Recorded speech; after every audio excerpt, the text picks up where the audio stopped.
नमस्कार, मैं हूं आपके साथ प्रगति और आप देख रहे हैं टोटल टीवी। खबरों की शुरुआत बड़ी खबर के साथ करेंगे। गाजीपुर से बड़ी खबर सामने आ रही, जहां मुख्तार अंसारी की मौत की जांच होगी। दरअसल यूपी सरकार न्यायिक आयोग का गठन कर सकती है। हाईकोर्ट के पूर्व जज से जांच कराई जा सकती है। यूपी सरकार हाईकोर्ट के पूर्व जज से जांच करा सकती है।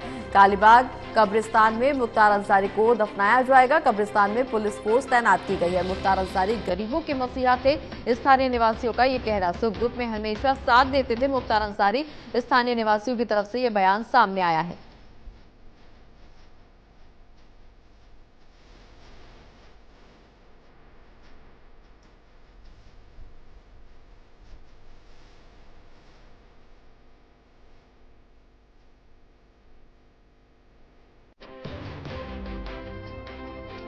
क्या लग रहा है, इसको बताने से क्या फायदा? जब माननीय न्यायालय में बता रहे हैं। जी जी। माननीय न्यायालय के समक्ष विधायक जी ने लिख कर दिया 19 तारीख को उनको खाने में जहर दिया। क्या हो गया? तबीयत बिगड़ी, आईसीयू लाए गए, बीमार थे। 12 घंटे के अंदर इतना प्रेशर पड़ा कि डॉक्टर स्वतंत्र रूप से इलाज भी नहीं करता। आईसीयू से आप लोगों ने कभी नहीं सुना होगा कि आईसीयू से इंसान वार्ड में जाता है, प्राइवेट वार्ड में जाता है, या आईसीयू के बाद जो यूनिट होता है उसमें जाता है। यहाँ आईसीयू के बाद सीधा तन्हाई बैरिक जेल, और तन्हाई बैरिक जेल की और उसका आलम ये है कि आज प्रशासन 100 को सुपुर्द करने को, और हार्ट अटैक के बाद जो सब बात आप लोग के सामने 100 में कुछ संदिग्ध समझ में आया। 100 को देखकर किसी तरह का संदेह? देखिए, मैंने चेहरा देखा है सिर्फ, और जो हम लोगों को पापा ने खुद बताया है उसके मुताबिक यही है कि उनको स्लो पॉइजन दिया जा रहा है, जिसको वो कई बार से माननीय न्यायालयों में, बल्कि अब तो सारे देश में सब मीडिया के माध्यम से सबको ये बात जा चुका है कि हम पूरा परिवार हमारा और खुद हमारे फादर इस बात को कहते रहे कि हमें जहर दिया जा रहा है, लेकिन कहाँ सुनवाई, क्या सुनवाई? शव के लिए प्रशासन ने क्या बात की? पोस्टमार्टम कब तक होगा? हमारी कोई बात नहीं हुई है। घर के बड़े बड़े जो है अफजाल बाबा सांसद जी, उनकी बात हुई है डीएम साहब से, वही बात कर रहे हैं, वही बात। वो आएंगे सांसद जी? नहीं, वो आएंगे नहीं, वो बात कर रहे हैं। अब सुबह से हमको अपडेट करेंगे। उनकी तबीयत नहीं ठीक है, तो इस समय दवा लेकर इसी तरह उनको पोस्टमार्टम के लिए क्या कह रहा है प्रशासन? सुबह होगा, सुबह मजिस्ट्रेट की निगरानी में। बहुत सदमा हुआ है भाई। वो शुरू से ही गरीबों को माशिया थे भाई मुख्तार अंसारी, और जो है अचानक से मिल के, अगर उनसे लगाव नहीं रहता, जितना लोग आते हैं उनके लिए, उन्हीं के लिए खड़ा है सब लोग। इंतजार के लिए कब आएंगे, हमेशा ही साथ दिए। हाँ, जेल में भी थे, तभी भी कोई जाता था तो वहाँ मदद करते थे। हाँ, हमेशा गरीबों का ही समझे कि मासिया ही थे। ये बहुत बड़ा दुख है हमारे कस्बे के लिए, गाजीपुर के लिए और इस पूर्वांचल के लिए, क्योंकि इनके बड़े भाई अफजाल अंसारी सांसद गाजीपुर के हैं। हमेशा गरीबों के संग मुख्तार अंसारी का भी सारा नाम जुड़ा रहता है। हर तरह का मतलब ये कस्बे में चाहे किसी को भी कोई परेशानी होती है, लोग खड़े रहते हैं। हर सुख दुख में सारे लोगों के संग खड़े रहते हैं। ये नहीं है कि केवल मुस्लिम समाज के संग, चाहे यहाँ पे ये सब चीज़ें नहीं हैं। एक भाईचारे का सौहार्द है यूसुफपुर मोहम्मदाबाद में। छोटा बड़ा कोई भी तबका हो, तकलीफ तो सभी को हो। मसीहा गरीबों के मसीहा थे, आप लोग के मसीहा थे। बहुत गरीबों के बहुत मसीहा थे। अचानक से ऐसी उम्मीद थी कि अचानक से मौत हो जाएगी? ऐसा तो कोई उम्मीद नहीं था, लेकिन अब ऐसा सुन करके तो सभी को तकलीफ हुआ। और इसी खबर पर ज्यादा जानकारी के लिए सहयोगी आकाश हमारे साथ फोन लाइन पर जुड़ गए हैं। आकाश, पोस्टमार्टम होगा, अब मुख्तार अंसारी का धारा 144 लगाई गई है। कब्रिस्तान में भी पुलिस फोर्स तैनात कर दी गई है। स्थानीय लोगों का कहना है कि गरीबों के मसीहा थे मुख्तार अंसारी। देखिए, हर आदमी के अपने अपने तर्क हैं, सारी चीजें एक किनारे है, लेकिन कहीं ना कहीं अगर देखा जाए तो 68 मुकदमे उत्तर प्रदेश, दिल्ली और हर जगह मिला करके जो कायम थे, सजा हो चुकी थी। कई मामलों की प्रभावी पैरवी चल रही थी, लेकिन उसके बाद किस तरीके से मौत हो सकती है, तो इस चीजों को लेकर के कुछ भी टिप्पणी करना उचित नहीं है। पीएम जी। उनका चल रहा मर्चरी है, वहाँ पर जो है इनके परिवार के और जो खुद परिवार के लोग हैं उन्हीं को केवल जाने की अनुमति दी है बांदा में। बिल्कुल आकाश, इस दौरान न्यायिक जांच की मांग की जा रही थी जिसको लेकर के आयोग का गठन भी होगा।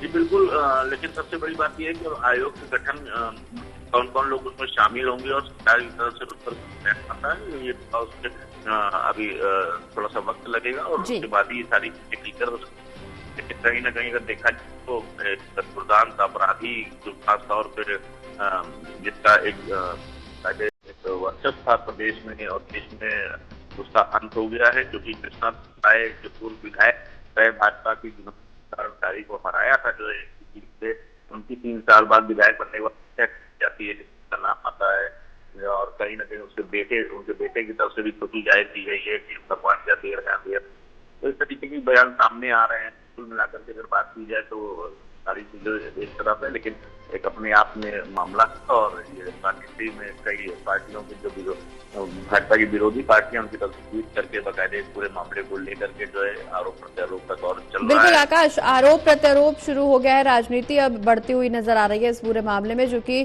परिवार वालों की तरफ से भी स्लो पॉइजन देने का आरोप लगाया गया। उनके बेटे का बयान भी सुन रहे थे जहां उन्होंने साफ तौर पर कहा कि पिछले लंबे समय से वो इस बात को लेकर के बयान दे रहे थे कि उन्हें स्लो पॉइजन दिया जा रहा है, लेकिन बावजूद इसके इस पूरे मामले में कोई कार्रवाई नहीं की गई। जी बिल्कुल, क्योंकि अभी जिस समय की अगर बात करें तो 3 दिन पहले की करीब जो है वो एडमिट हुए थे पेट में दर्द की शिकायत को लेकर के और आईसीयू में डायरेक्ट एडमिट किया गया था। उसका देर शाम उनको जो है डॉक्टर ने सही बताया तो फिर जेल भेज दिया गया। फिर 2 दिन बाद इस तरीके का उनको चक्कर आना और गिर जाना प्रथम दृष्टया जो डॉक्टरों ने भी बताया कि हार्ट अटैक का है, जिसको लेकर के इनको एडमिट कराया गया मेडिकल कॉलेज में, जहाँ पर फिर घोषित कर दिया गया।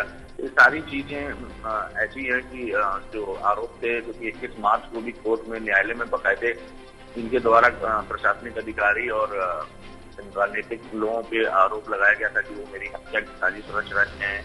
कोर्ट में बाकायदे लिखित बयान दिया था इनकी तरफ से 21 तारीख को 21 मार्च को, और आज ये घटना सामने आती है तो न्यायपालिका इस पर क्या रिएक्शन लेती है। परिवार में इस समय तो दुख का माहौल है और इनका जो बेटा बंद है जो है राजगंज में, उसको भी जो है जमानत पे जो पैरोल पे ला करके जो है संस्कार में शामिल करने की कोशिश परिवार की तरफ से की जा रही है। तो ऐसे में क्या चीजें होती हैं करके देखें। बिल्कुल आकाश, न सिर्फ परिवार के लोग बल्कि उनके समर्थक भी काफी मायूस हैं, क्योंकि जिस तरह से जैसे ही उनकी मौत की खबर सामने आई है, उनके विधायक, उनके जो भतीजे हैं विधायक, सपा विधायक, उनके घर के बाहर समर्थकों का तांता लगा हुआ है, भीड़ जुट रही है, इतनी भीड़ जुट गई है कि खुद उन्होंने बाहर आकर के समर्थकों से अपील की कि अपने घरों को वापस लौट जाए। जी बिल्कुल, क्योंकि अगर देखा जाए तो प्रदेश में पूरा हाई अलर्ट जो है किया गया है और ऐसे में किसी भी तरीके के आक्रोश जो कहीं ना कहीं लोगों में दिखाई देने की उम्मीद है वो बढ़े ना, सारी चीजों को लेकर के फोर्सेस तैनात कर दी गई है। कहीं सेफ्टी जो है ज्यादा तैयार की है, तब आप में भी बहुत ज्यादा जाने की अनुमति नहीं होगी। 26 गाड़ियों के काफिले से इनको बांदा से गाजीपुर लाया जाएगा और सीधे कब्रिस्तान ले जा करके जो है पुलिस की मौजूदगी में सुबुर्द खास बताया जाएगा। किसी भी तरीके का कोई भी गलत अफवाह न फैले और सोशल मीडिया पर कोई विशेष ध्यान दिया जा रहा है, कोई भी बड़ा हादसा ना हो, उन सारी चीजों पर कड़ाई से पालन किया जाएगा। तो ऐसे में देखा जाए तो प्रदेश में धारा 144 का इम्प्लीमेंट कर दिया गया है और कहीं ना कहीं किसी भी तरीके की कोई अप्रिय समाचार ना, उसके लिए पुलिस को खासतौर पर आजमगढ़, मऊ, गाजीपुर, वाराणसी इन जगहों पे जो है हाई अलर्ट पे रखा गया है पुलिस फोर्सेस को। किसी भी तरीके की कोई भी घटना न घटे, ना ही कोई प्रदेश का माहौल खराब हो जिससे आम जनमानस को काफी परेशानियों का सामना उठाना पड़े। जी बिल्कुल आकाश, लेकिन जिस तरह से परिजनों की तरफ से आरोप ये लगाया जा रहा है कि उनको स्लो पॉइजन दिया जा रहा था, क्या इस दौरान परिजनों ने किसी पर, कोई संदिग्ध किसी व्यक्ति पर आशंका जताई है, क्या किसी के ऊपर आरोप लगाया है, क्या किसी व्यक्ति का नाम इसमें सामने आया है? आगे क्या कुछ जांच की जाएगी? ये जांच का विषय चूंकि बनता जा रहा है, जिस तरह से आरोप परिजनों की तरफ से, उनके बेटे की तरफ से लगातार लगाया जा रहा है कि स्लो पॉइजन उन्हें दिया जा रहा था, क्या मकसद था इसके पीछे, क्या आधार इसका बताया जा रहा है परिजनों की तरफ से? देखिए, ये तो एक जांच का विषय है और जो जांच में खास तौर पर चीजें निकल करके आएंगी सामने, उसी पे कुछ कहा जा सकता है, क्योंकि आरोप प्रत्यारोप तो बहुत समय से लगता चला आ रहा है। अधिकारी के द्वारा 21 मार्च को जो है कोर्ट में जो है शिकायत की गई थी, अपना बयान किया गया था कि उनके खिलाफ कुछ राजनीतिक लोग और खासतौर पे जो है अधिकारी उनकी हत्या की साजिश रच रहे हैं और मतलब उनकी हत्या की जा सकती है। और स्लो पॉइजन जैसी बात सामने आई थी इनके भाई अब्दुल अंसारी की तरफ से, ये सारी चीजें बोली कि अभी तक पिछली बार वो एडमिट हुए थे तब वो देखने गए थे। इनके बेटे की तरफ से भी बयान आया था। तो ये सारी चीजों को अगर ध्यान में रखा जाए तो जो भी न्याय आयोग जो गठित होता है उसमें क्या रिपोर्ट सामने आती है और क्या बयान दिए जाते हैं, क्योंकि पहले भी जो आयोग गठित किए गए थे उनकी रिपोर्ट में क्या आया वो सामने नहीं रखा गया। लेकिन उसमें खासतौर पे क्योंकि 3 बार मुख्तार अंसारी 3-4 बार विधायक रह चुके हैं, इनके सांसद हैं और कहीं ना कहीं बेटा भी सांसद है, भतीजा तो बेटा भी विधायक है, भतीजा भी विधायक। एक राजनीतिक बड़ा परिवार है और प्रदेश का खासतौर पे लेकिन एक अपराधी भी बहुत बड़े रहे हैं मुख्तार अंसारी। तो ऐसे में सरकार भी जो है बहुत सोच समझ के कदम उठाएगी और जांच आयोग बैठाएगी। चलिए, बहुत बहुत शुक्रिया आकाश, ये तमाम जानकारी हमारे दर्शकों तक पहुंचाने के लिए।